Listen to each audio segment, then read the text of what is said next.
നേരം ഓൺലൈനിൻ്റെ പ്രേക്ഷകർക്ക് വീണ്ടും സ്വാഗതം.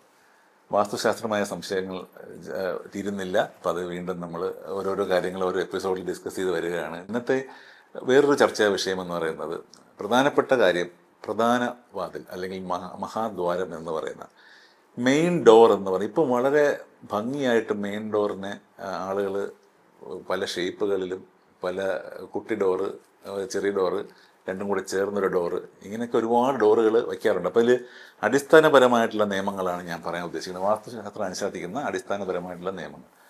വാതിലുകൾ രണ്ട് പാളികൾക്ക് രണ്ട് വീതി വരുന്നത് ഒട്ടും നല്ലതല്ല. അതാണ് ആദ്യം തന്നെ ഇപ്പോൾ ഒരു കുട്ടി വാതിൽ ഒരു വലിയ വാതിലും കൂടെ ചേർത്ത് ഒരു വലിയ മഹാദ്വാരം എന്ന് പറയുന്നത് അത്ര നല്ല കാര്യമല്ല.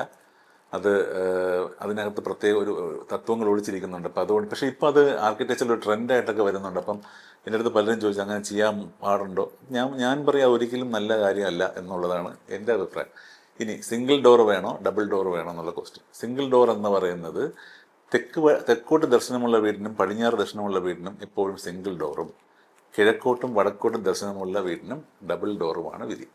ഡബിൾ ഡോറിന് ഒരുപാട് ബെനിഫിറ്റ് ഉണ്ട്. അപ്പോൾ അത് കിഴക്ക് ഭാഗവും ദർശനം അല്ലെങ്കിൽ വടക്ക് ഭാഗം ദർശനമുള്ള രണ്ട് വീടുകൾക്കാണ് നമ്മൾ ഈ ഡബിൾ ഡോർ കൊടുക്കുന്നത്. മറ്റ് ഒരു കാരണവശാലും തെക്ക് ഭാഗത്തും പടിഞ്ഞാറ് ഭാഗത്തും ദർശനം വരുന്ന തെക്ക് ഭാഗത്തേക്കും പടിഞ്ഞാറ് ഭാഗത്തേക്കും ദർശനം വരുന്ന വീടുകൾക്ക് ഡബിൾ ഡോർ കൊടുക്കരുത്. കാര്യം അത് വിധി ഏറ്റവും എത്ര മാത്രം ചെറുതായി ചേർക്കും വെച്ചാൽ മിനിമം സൈസ് സ്റ്റാൻഡേർഡ് സൈസ് ഇപ്പോൾ 1 മീറ്റർ ഡോറ് അത് മാത്രം കൊടുക്കുക.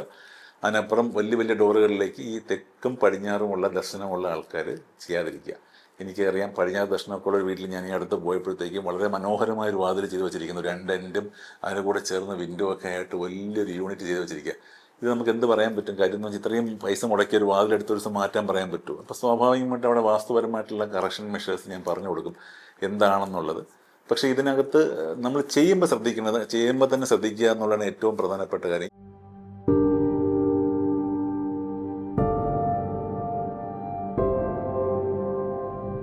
കട്ടള വയ്ക്കുക എന്നുള്ളത് നമ്മൾ വാസ്തുശാസ്ത്ര പ്രകാരം വാസ്തുബലി നടത്തേണ്ട 3 ഒക്കേഷൻസ് എന്ന് പറയുന്നത് കല്ലിടുന്ന സമയത്തും കട്ടള വയ്ക്കുന്ന സമയത്തും പാല് കാച്ചുന്ന സമയത്തുമാണ്.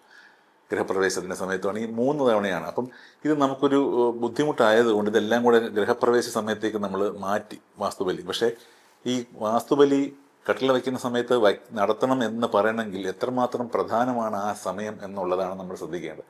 പലരും സമയം നോക്കാറില്ല കട്ടള വയ്ക്കാനായിട്ട്. അവരിങ്ങനെ വീടിൻ്റെ പണി ഇങ്ങനെ തുടങ്ങി 3 മാസം കൊണ്ട് ഇപ്പോൾ ഒരു കോൺട്രാക്റ്റ് കൊടുക്കുന്നു, 3 മാസം കൊണ്ട് കോൺട്രാക്റ്റിനെ കൊണ്ട് ചെയ്യിപ്പിക്കാൻ ചെയ്യുന്ന സമയത്തൊന്നും ഇതൊന്നും ആരും ചിന്തിക്കില്ല. കട്ടില വയ്ക്കണോ, ശരി അതങ്ങ് വെച്ചോ, അതിന് പ്രത്യേകിച്ച് സമയമൊന്നും നോക്കണ്ട അത് എന്ന് പറയുന്ന ആൾക്കാരെ ഞാൻ ഒരുപാട് കണ്ടിട്ടുണ്ട്. അപ്പം ഞാനൊക്കെ സാധാരണ ഒരു നല്ല സമയം നോക്കി, നിങ്ങൾക്ക് ചെയ്യുന്ന വീടുകളിലൊക്കെ സമയം നോക്കി നല്ല സമയത്ത് നമ്മൾ തന്നെ വയ്ക്കും. പക്ഷെ ഇതിന് യഥാർത്ഥ വിധി എന്ന് പറയുന്നത് കൃത്യമായിട്ട് കട്ടില ചെയ്ത് പൂർത്തിയാക്കി അതിനെ കട്ടിലയെ അലങ്കരിച്ച് നല്ല വൃത്തിയാക്കിയതിന് ശേഷം പൂജ ചെയ്യുക എന്ന് പറഞ്ഞു കഴിഞ്ഞാൽ കൃത്യം അതിന് വിധിപ്രകാരമുള്ള പൂജയാണ് നമ്മൾ ചെയ്യുന്നത്. വിളക്ക് കത്തി വെച്ച് പടുക്കയെല്ലാം വെച്ച് കട്ടളയെ ഒരു നമ്മുടെ വീട്ടിൻ്റെ പോസിറ്റിവിറ്റിക്കുള്ള ഒരു ഡോറാണ്. അല്ലെങ്കിൽ പുറത്തുനിന്നുള്ള പോസിറ്റീവ് എനർജി നമ്മുടെ അകത്തേക്ക് കയറാനുള്ള ഒരു ഭാഗമായിട്ട് കണ്ടുകൊണ്ട് നമ്മൾ കണ്ണുകളെന്നൊക്കെ പറയില്ല, അതുപോലെ തന്നെയാണ് വീടിനെ സംബന്ധിച്ചുള്ള ഡോറെന്ന് പറയുന്നത് വീട്ടിൻ്റെ കണ്ണാണെന്ന് വേണമെങ്കിൽ നമുക്ക് പറയാം. അപ്പം അങ്ങനെ നമ്മൾ കൃത്യമായി നോക്കി അതിനെ വിധിപ്രകാരം പഞ്ചശിരസെല്ലാം വെച്ച് കൃത്യമായിട്ട് കട്ടിലയെ നമ്മൾ സ്ഥാപിക്കുക. കട്ടില സ്ഥാപിക്കുന്ന സമയം കൃത്യമായി നോക്കുക. അത് ഉടമസ്ഥയുടെയും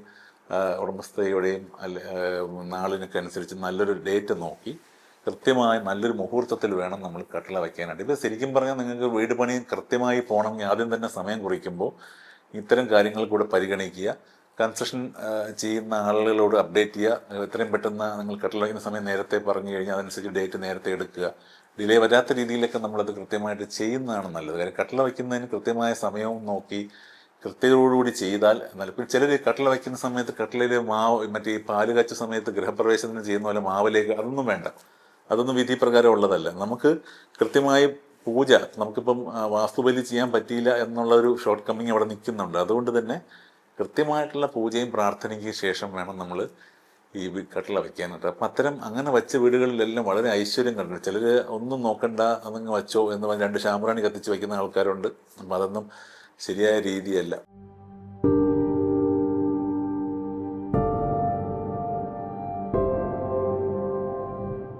കട്ടിള ചെയ്യുമ്പോഴും ഫ്രണ്ട് ഡോർ ഏത് വൃക്ഷത്തിൽ ചെയ്യാം എന്നൊരു ചോദ്യമാണ്. ഫ്രണ്ട് ഡോർ ചെയ്യാൻ പറ്റുന്ന ഏറ്റവും നല്ലത് കറയുള്ള വൃക്ഷങ്ങളാണ്. അപ്പം പ്ലാവാണ് ഏറ്റവും നല്ല റെക്കമെൻഡേഷൻ. ഈ പലർക്കും ഈ ആർഭാടത്തിൻ്റെ പേരിൽ അല്ലെങ്കിൽ ഈ തേക്കിനോടുള്ളൊരു പ്രിയമുണ്ടല്ലോ, തേക്കാണ് നല്ലത് ഫ്രണ്ട് ഡോറിന്. തേക്ക് ഇപ്പോൾ കോൺട്രാക്ട് കൊടുക്കുന്ന ചെറിയ റേറ്റിന് വർക്ക് കൊടുക്കുന്ന ആൾ പോലും ഫ്രണ്ട് ഡോർ തേക്ക് വേണമെന്ന് വാശി പിടിക്കുന്ന ആൾക്കാരെ ഞാൻ കണ്ടിട്ടുണ്ട്. പക്ഷേ ഇതൊരു ശരിയായ രീതിയല്ല. എപ്പോഴും ഫ്രണ്ട് ഡോർ കറയുള്ള വൃക്ഷങ്ങൾക്കാണ് വിധി. കറയുള്ള വൃക്ഷം എന്ന് പ്ലാവാണ് ഏറ്റവും നല്ലതെന്ന് പറയുന്നത്. അപ്പോൾ കറയുള്ള ബാക്കി വൃക്ഷങ്ങളുണ്ട്, പക്ഷേ പ്ലാവിനെയാണ് നമ്മളെപ്പോഴും പരിഗണിക്കേണ്ടതാണെന്നാണ് എൻ്റെ അഭിപ്രായം. ഞാൻ കൂടുതലും പ്ലാവാണ് റെക്കമെൻഡ് ചെയ്യാറുള്ളത്. പിന്നെ ഈ വൃക്ഷങ്ങൾ തമ്മിൽ മിക്സ് ചെയ്യുമ്പോൾ ഒരേ ഫാമിലിയിലുള്ള വൃക്ഷങ്ങൾ തമ്മിൽ മാത്രമേ മിക്സ് ചെയ്യാവൂ. കാര്യം ഇപ്പോൾ പ്ലാവ്, ആഞ്ഞലി ഇങ്ങനെയൊക്കെയുള്ള കാര്യങ്ങൾ ഒരേ ഫാമിലിയിൽ പെടുന്ന തമ്മിൽ ചേരുന്ന വൃക്ഷങ്ങൾ തമ്മിൽ മാത്രമേ ചേർക്കാൻ പാടുള്ളൂ എന്നുള്ളതും നമ്മൾ ശ്രദ്ധിക്കണം. അപ്പം ചില വൃക്ഷങ്ങൾ എല്ലാമായിട്ട് ചേർക്കുമ്പോൾ തേക്കിനെ എല്ലാമായിട്ട് ചേർക്കുന്ന ആൾക്കാരുണ്ട്. അങ്ങനെ ചെയ്യാൻ പാടില്ല. ഒരു വൃക്ഷം ഏത് വൃക്ഷവുമായി ചേർക്കാമെന്ന് കൃത്യമായി ഗണിച്ചതിന് നമ്മൾ അറിഞ്ഞതിന് ശേഷം മാത്രമാണ് നമ്മളത് ചെയ്യാനുള്ളത്. അപ്പം കഴിയുന്നത് ഒറ്റ വൃക്ഷം, ഒരു ഡോറ് ഒരു വൃക്ഷത്തിൽ തന്നെ പോകുന്നതാണ്. ഇന്നിപ്പോൾ പലപ്പോഴും ഈ ആഞ്ഞിലി വരുമ്പോഴാണ് ഈ വിഷയം വരുന്നത്. കാര്യം ആഞ്ഞിലിയുടെ ചട്ടത്തിന് ബലമില്ലാത്തത് കൊണ്ടും പൊളഞ്ഞു പോകുന്നത് കൊണ്ടാണ് ഈ ആഞ്ഞിലിക്ക് ഉപയോഗിക്കാൻ പോകുന്ന ചട്ടം നമ്മൾ വേറെ തടിയിൽ ഉപയോഗിക്കും. അപ്പോൾ അത് മഹാഗണിയോ തേക്കോ ഒക്കെ ഉപയോഗിക്കുന്ന ഒരു സിസ്റ്റമുണ്ട്. അപ്പോൾ അത് നമ്മൾ ഈ ആഞ്ഞിലി ഡോർ, ഫ്രണ്ട് ഡോർ കഴിയുന്ന ആഞ്ഞിലി ഡോറിൽ ഒരിക്കലും ചെയ്യാതിരിക്കുന്നതാണ് നല്ലത്. പിന്നെ തീരെ ലോ കോസ്റ്റാണ്, നിവൃത്തിയില്ലാതെ വീട് വയ്ക്കുന്ന ആളുകളെ സംബന്ധിച്ചിടത്തോളം നമുക്ക് അങ്ങനെ ഒരു ക്രൈറ്റീരിയ ഒന്നും പറയാൻ പറ്റില്ല. എല്ലാവരും പ്ലാവ് തന്നെ വെച്ച് വീട് ചെയ്തോണം എന്ന് പറയാനൊന്നും പറ്റില്ല. സ്വാഭാവികമായിട്ട് പിന്നെ ഇപ്പോൾ പുതിയ ഓപ്ഷൻസ് ഒരുപാട് വന്നതുകൊണ്ട് ഈ വൃക്ഷത്തിൻ്റെ പ്രസക്തി തന്നെ എനിക്കറിയില്ല ഇനി എത്രമാത്രം ഉണ്ടാവും എന്നുള്ളത് അറിയില്ല. കാര്യം ഈ തടി എന്ന് പറയുന്ന ഒരു വലിയ പ്രശ്നമായി മാറിക്കൊണ്ടിരിക്കുന്ന, അതായത് പ്രാക്ടിക്കലി ഒരു കൺസ്ട്രക്ഷൻ പേഴ്സൺ എന്ന രീതിയിൽ ഞാൻ പറയാം. കാര്യം തടി എന്ന് പറയുന്നത് ഇപ്പോഴും നമ്മുടെ ക്ലൈമറ്റിക് കണ്ടീഷൻ എന്ന് പറയുമ്പോൾ നല്ല ചൂട്, നല്ല തണുപ്പ്, ഇങ്ങനെ മഴക്കാലം പെട്ടെന്ന് മാറി വന്നുകൊണ്ടിരിക്കുന്നതുകൊണ്ട് ഇതിൻ്റെ എക്സ്പാൻഷൻ്റെ പ്രശ്നമുള്ളത് കൊണ്ട് പലപ്പോഴും തടി പല സ്ഥലത്തും കംപ്ലൈൻ്റ് ആയിട്ട് വരും. ഈ പറഞ്ഞ ഗ്യാപ്പ് വരിക, അപ്പോൾ അത് കൃത്യമായിട്ട് ഒരു തടിക്ക് മാത്രമല്ല പഴയതുപോലെ നല്ല തടികൾ കിട്ടില്ല. ഈ വരവ് തടി എന്ന് പറയുന്ന തടികൾക്ക് പ്രശ്നമൊക്കെ ഉണ്ട്. അപ്പോൾ അതുകൊണ്ട് സ്വാഭാവികമായിട്ട് തടി എത്രമാത്രം കഴിയുന്നത്, ഇപ്പം ഞാൻ ഈ അടുത്ത് കുറേ ആളുകളുടെ അവരെല്ലാം ഈ തടി എങ്ങനെ ഒഴിവാക്കാൻ പറ്റും, സ്റ്റീൽ ഡോറിലേക്കും UPVC ഡോറിലേക്കും ഒക്കെ പുതിയ മെറ്റീരിയലിലേക്കൊക്കെ പോയിക്കൊണ്ടിരിക്കുകയാണ്. അപ്പം അങ്ങനെ ഉള്ള മെറ്റീരിയൽ വാസ്തു റെക്കമെൻഡ് ചെയ്യുന്നുണ്ടോ എന്ന് ചോദിച്ചാൽ പഴയ വാസ്തുശാസ്ത്രത്തിൽ ഇല്ല എന്നുള്ളത് കൊണ്ട് ഉപയോഗിക്കാൻ പാടില്ല എന്നൊന്നുമില്ല. കാര്യം പഴയ അന്ന് ഉണ്ടായിരുന്ന മെറ്റീരിയലിന് അന്ന് വാസ്തുശാസ്ത്രത്തിൽ എഴുതി വെച്ചു. ഇപ്പോൾ UPVC വിൻഡോ വാസ്തുശാസ്ത്രത്തിൽ വന്നുകൂടാന്ന് നമുക്കൊരിക്കലും പറയാൻ പറ്റില്ല. മെറ്റൽ ഡോറുകളൊക്കെ ഉപയോഗിക്കുന്നതിന് അന്ന് ഒന്നും വാസ്തുശാസ്ത്രത്തിൽ വിധിയില്ല. പക്ഷെ അത് ഇപ്പോൾ ഉപയോഗിക്കുന്നൊരു തെറ്റൊന്നുമില്ല കേട്ടോ. നമ്മൾ അതിൻ്റെ പൊസിഷൻ നോക്കുക.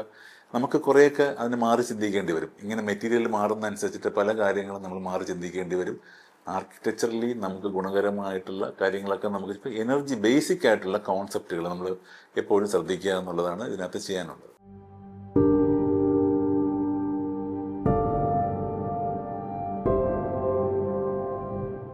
അതുപോലെ പ്രധാന കട്ടള ഉറപ്പിക്കുന്ന സമയം ഇത് മുഖ്യമായിട്ടുള്ള നമ്മുടെ മേശരിയും അതുപോലെ തന്നെ ഇത് ചെയ്തിട്ടുള്ള ആശാരിയും ഒപ്പം തന്നെ ഗൃഹനാഥനും ഒക്കെ ചേർന്ന് ഒരുമിച്ച് വേണം ഈ ഡോറിനെ എടുത്ത് വയ്ക്കാനായിട്ട്. അതായത് നമ്മൾ എല്ലാവരും ഒരു ടീമായിട്ട് നിന്ന് വേണം എല്ലാം ഈ ഡോറിനെ എടുത്ത് വയ്ക്കാനെന്നുള്ളതാണ്. അതിനകത്ത് വച്ച് കഴിഞ്ഞാൽ അത് അനക്കാത്ത രീതിയിൽ കൃത്യമായി അതിനെ ടൈയൊക്കെ ചെയ്ത് ഉറപ്പിച്ച് അതിൻ്റേതായ രീതിയിൽ. അപ്പം അത് വളരെ പ്ലാൻ ചെയ്ത് ചെയ്യണം. കാര്യം കട്ടളയുടെ വീതി തന്നെ ഓരോരുത്തർക്കും ഓരോ ഇഷ്ടത്തിനാണ് ചെയ്യുന്നത്. പലപ്പോഴും വീതിയല്ല, തിക്നെസ് നമ്മൾ ഓരോരുത്തർക്ക്, ചിലരിപ്പോൾ 4 ഇഞ്ച് കട്ടള എന്ന് പറയും, ചിലർ 6 ഇഞ്ച് എന്ന് പറയും, ചിലർക്ക് 9 ഇഞ്ച് ഫുള്ളായിട്ട് വേണം. ഇങ്ങനെ അപ്പോൾ ഇതിനെല്ലാം ഇതിൻ്റെ വെയിറ്റും കൂടും. അപ്പോൾ ഇത് കൈകാര്യം ചെയ്യാനുള്ള പ്രയാസങ്ങളൊക്കെ ഉണ്ട്. അപ്പോൾ അതെല്ലാം കണക്കിലെടുത്ത് അത്രയും ആളുകൾ അവിടെ വേണം. നമ്മൾ ഇത് ഉറപ്പിക്കുന്ന സമയത്ത് വലിയ കട്ടളയാണെങ്കിൽ സ്വാഭാവികമായിട്ടും അതിന് കൃത്യമായി എടുത്ത് വയ്ക്കാൻ പറ്റുന്ന രീതിയിലുള്ള മാൻ പവർ ഇവിടെ സൈറ്റിൽ ഉണ്ടാവണം ശ്രദ്ധിക്കുക. കാര്യം ഇത് വച്ചിട്ട് മറിഞ്ഞു വീഴുക എന്നൊക്കെ പറഞ്ഞു കഴിഞ്ഞാൽ അത് ഒരു അവലക്ഷണമായിട്ട് മാറാൻ സാധ്യതയുണ്ട്. അപ്പോൾ അത് ചെയ്യുമ്പോൾ കൃത്യതയോടുകൂടി അത് ഡിമാൻഡ് ചെയ്യുന്ന മാൻ പവർ ഉണ്ടെന്ന് ഉറപ്പ് വരുത്തിയിട്ട് വേണം ചെയ്യാൻ. ഉറപ്പിക്കുന്ന സമയത്ത് ഉടമസ്ഥയും അതിനോടൊപ്പം തന്നെ നിന്ന്, കുട്ടികളൊക്കെ ഉണ്ടെങ്കിൽ അവരെല്ലാം നിന്ന് ഒരുമിച്ച് പിടിച്ച് അതിന് വയ്ക്കുന്ന രീതിയിൽ ചെയ്യുക എന്നുള്ളതാണ്. നമ്മുടെ മഹാദ്വാര സ്ഥാപനം അഥവാ മുഖ്യമായിട്ടുള്ള കട്ടള വയ്ക്കുന്നത് ഒരു സെലിബ്രേഷൻ പോലെയാണ് പണ്ട് ചെയ്തുകൊണ്ടിരുന്നത്. കൃത്യമായിട്ട് നമ്മൾ ഈ പാല് കാച്ചിലൊക്കെ ചെയ്യുന്ന ആചാരങ്ങൾ പോലെ ആചാരങ്ങൾ അത്രത്തോളം പവർഫുള്ളായിട്ട് ആളുകളെയൊക്കെ വിളിച്ച് വ്യക്തമായിട്ട് ഈ മഹാദ്വാര സ്ഥാപനം എന്ന് പറയുന്നത് വലിയൊരു ചടങ്ങായിട്ടാണ് അന്ന് ചെയ്തുകൊണ്ടിരുന്നത്. അവിടെ നിന്ന് അത് നമ്മൾ ചുരുക്കി നമുക്കിപ്പോൾ എല്ലാം ഒരുപാട് റിച്വൽസിലേക്ക് പോയി കഴിഞ്ഞാൽ ഇപ്പോഴത്തെ കാലഘട്ടത്തിൽ അത് പോസിബിൾ അല്ലാത്തതുകൊണ്ടാണ് നമ്മൾ അതിനെ ഒന്ന് ചുരുക്കിയിട്ട് മറ്റ് ആചാരങ്ങളെല്ലാം പാല് കാച്ച് ഗൃഹപ്രവേശ സമയത്തേക്ക് മാറ്റിയിട്ട് കട്ടളയ്ക്ക് വേണ്ടി മാത്രമായിട്ട് നമ്മൾ ചില കാര്യങ്ങൾ തീരുമാനിക്കുന്നു. അപ്പോൾ കട്ടള തീരുമാനിക്കുന്ന സമയത്ത് കട്ടളയെ കട്ടളയ്ക്കുള്ള ആ ഒരു കൺസിഡറേഷനാണ്. ചിലർ എന്നാലും ഞാൻ എപ്പോഴും പറയും കട്ടള വയ്ക്കുന്ന ദിവസം മിനിമം അവിടെ നിൽക്കുന്നവർക്കെങ്കിലും മധുരമൊക്കെ കൊടുത്ത് ഒരു സന്തോഷിപ്പിച്ചതിന് ശേഷം കട്ടള വയ്ക്കാൻ പറയും. കാര്യം കട്ടള വയ്ക്കുന്നത് ഒരു ഇമ്പോർട്ടൻറ്റ് കാര്യമാണ്.